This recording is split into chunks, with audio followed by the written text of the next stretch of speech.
নমস্কার, আপনারা দেখছেন ওঙ্কার বাংলার সঙ্গে রয়েছে আমি কোয়েলে। নজর রাখবো কিছু গুরুত্বপূর্ণ খবরের দিকে। আবারও এসআইআর এর আতঙ্কে মৃত্যুর ঘটনা দক্ষিণ 24 পরগনার কুলপি বিধানসভার ঢোলা থানার কালীচরণপুর গ্রামে। ঘটনাস্থলে উপস্থিত হন কুলপির বিধায়ক যোগ রঞ্জন হালদার এবং মথুরাপুরের সাংসদ বাপি হালদার। বিধায়কের দাবি, এসআইআর এর আতঙ্কে শাহাবুদ্দিন পাইক তিনি হৃদরোগে আক্রান্ত হয়ে মারা গেছে। মৃত শাহাবুদ্দিনের 4 ছেলে ও স্ত্রী বর্তমান স্থানীয় একটি বেসরকারি মাদ্রাসায় পড়াতেন তিনি। গত শনিবার হৃদরোগে আক্রান্ত হন তিনি এবং ডায়মন্ড হারবার হাসপাতালে শনিবার থেকেই চিকিৎসাধীন ছিল। গত রাতেই হাসপাতালে মারা যায়। তবে মৃত যুবকের বাবা আব্দুল মজিদের দাবি, কুলপির ব্লকে প্রকাশিত 2003-এর লিস্টে তার নাম আছে, ছেলেরও ভোটার কার্ড রয়েছে। তবে মৃত ছেলের স্ত্রী অর্থাৎ বৌমার কোনো নাম বা পরিচয়পত্র ছিল না। তবে বৌমার মায়ের নাম 2002-এর লিস্টে রয়েছে। তবু কেন একজন শিক্ষিত মানুষ আতঙ্কগ্রস্ত হলো, প্রশ্নের উত্তর পাওয়া যায়নি এখনো।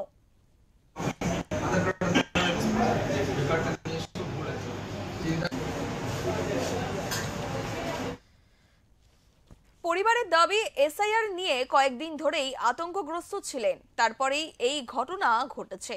শাহাবুদ্দিনের মৃত্যুর সপক্ষে বিধায়ক, সাংসদ ও তার আত্মীয়রা এসআইআর এ নির্বাচন কমিশন ও কেন্দ্রীয় সরকারকে দায়ী করলেও বিজেপির পক্ষ থেকে ঘটনাটি সাজানো, পরিকল্পিত ও নোংরা রাজনীতি বলে অভিহিত করেছেন।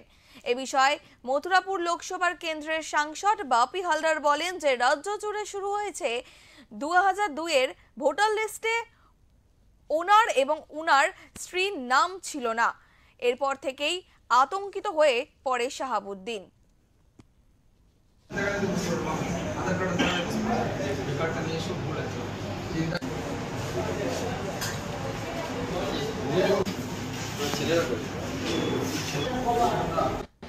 আমাদের প্রিয় মুখ্যমন্ত্রী মমতা বন্দ্যোপাধ্যায় তিনি বলেছেন যে একজন আতঙ্কিত না হয়ে একজনের যোগ্য ভোটারের নাম বাদ যাবে না। প্রিয় সাংসদ একই কথা বলেছে যে একজনের যোগ্য ভোটারের নাম বাদ যাবে না। তারপরেও সাধারণ মানুষ যে আতঙ্কিত এবং সাধারণ মানুষের মধ্যে যে ভয় ভীতি কাজ করছে, এবং আজকে তারই পরিণাম এসআইআরের বলি, নবমতম যে বলি হলো, আমরা ধিক্কার জানাই এবং এই যে আজকে যে এই মৃত্যুর দায় বিজেপিকে নিতে হবে, অমিত শাহ নরেন্দ্র মোদীদেরকে দায় নিতে হবে। এই কম বয়স এসআইআর জন্য কি মারা গেছে বলছেন? পরিবারের লোক সেটাই বলছে যে বাড়িতে বিএলও গেছিলো, বিএলও গিয়ে বলেছে যে আপনার নাম নেই, আপনার স্ত্রীর নাম নেই। তার বাবার নাম হয়তো ছিল, সে বলছে আমার বাবার নাম আছে, আমার নামটা হয়তো আসবে, কিন্তু আমার স্ত্রীর কোনো কিছু ছিল না।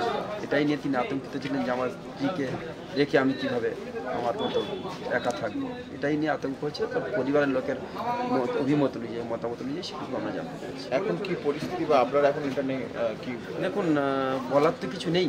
নিশ্চিতভাবে একটাই জিনিস বলার, যে এই মৃত্যুর যে হোলি খেলা বিজেপি মেতেছে, এর জন্য এটাকে আমরা তীব্রভাবে ধিক্কার জানাই।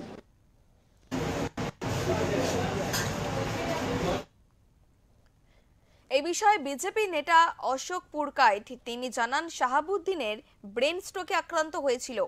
চিকিৎসাধীন অবস্থায় মৃত্যু হয় শাহাবুদ্দিনের। তৃণমূলের পায়ের তলার মাটি সরে গিয়েছে, তাই এসআইআর এর আতঙ্ক বলে রাজনীতি করছে। আমরা এর তীব্র বিরোধিতা জানাই। শিমুলবেড়িয়া গ্রামের শাহাবুদ্দিন পাইক নামে এক ভদ্রলোক, বয়স 47-48। তিনি পেশায় একজন মাদ্রাসা শিক্ষক। তিনি গত 1 তারিখে ব্রেন স্ট্রোকে আক্রান্ত হয়ে ডায়মন্ড হারবার হাসপাতালে ভর্তি হয়েছিলেন।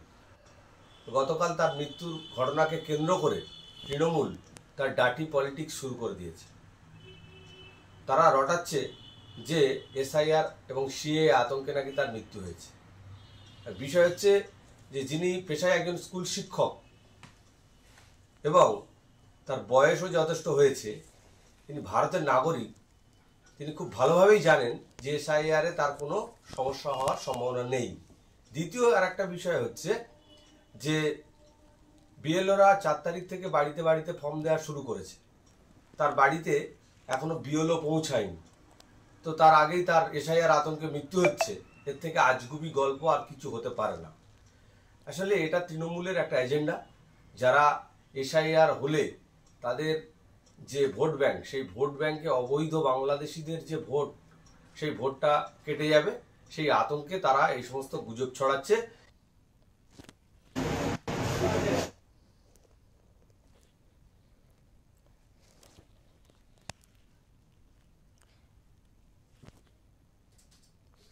কুলপি থেকে শুভজিৎ দাসের রিপোর্ট, ওঙ্কার বাংলা।